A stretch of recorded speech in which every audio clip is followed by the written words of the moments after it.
Hello, I'm in a 2014 Kia Soul, and today I'm going to show you how to adjust your language settings between English, Spanish, or French.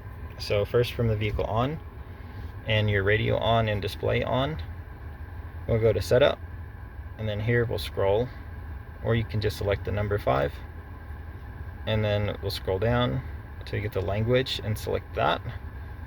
And then here's your options to pick between English, French, or Spanish. So let's say we want Spanish, we'll select that. Once it reboots, everything's going to be in Spanish. Nothing else you have to do at this point. And obviously I speak English, so I'm going to adjust this back to English. So with the vehicle on, we'll go to setup, and then we'll scroll down to Sistema here, 5, press, and then we'll scroll down to Idioma, select that, and then back to English and select that.